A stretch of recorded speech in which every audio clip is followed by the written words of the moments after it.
வச்சாங்க திமுக.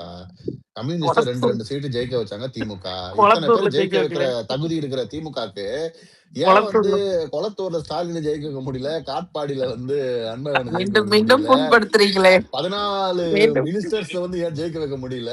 இதெல்லாம் கேளுங்க ப்ரோ. இதெல்லாம் நாங்க கேட்டுட்டோம். இது எல்லாத்தையும் கேட்டுட்டோம் நாங்க. ஃபர்ஸ்ட் இல்ல நான் தான் இல்ல போட்டேன்னு நினைக்கிறேன். அவங்க ஃபர்ஸ்ட் அவங்கதான் நான் அவங்க தான் வந்து போட்டேன். டேய், உங்க காங்கிரஸ் தலைவரை ஜெயிக்க வைக்க முடியல, நீங்க எப்பறம் எங்களை ஜெயிக்க வச்சீங்கன்னு முதல்ல கேட்டதுக்கு தான் வந்து ஆமா எல்லா ஹச்சிடாவும் நம்மள வந்து கடிச்சு கொதர்னது. ஆமா காங்கிரஸை குழி தோண்டி புதைப்போம். நாங்க அதுக்குதான் கேட்டோம், எப்படி உங்க தலைவர் கொளத்தூர்ல புதைச்ச மாதிரியான்னு கேட்டா சொல்றானு காலம் காத்திருந்து காங்கிரஸ் இல்லாத சட்டமன்றம், காங்கிரஸ் இல்லாத சட்டமன்றம் அப்படின்னாங்க. இன்னைக்கு ஸ்டாலின் இல்லாத சட்டமன்றமா போயிடுச்சு. இல்ல அத பத்தி அவனுங்க ஒரு வாட்டி கூட ஃபீல் பண்ண மாதிரி தெரியல. நம்ம தலைவரை இப்படி ஏமாத்திட்டோமே, நம்ம தலைவரே தோக்கடிக்கிற மாதிரி ஒரு வேலையை பார்த்திருக்கோமே, தேர்தல் வேலையன்ட்டு அந்த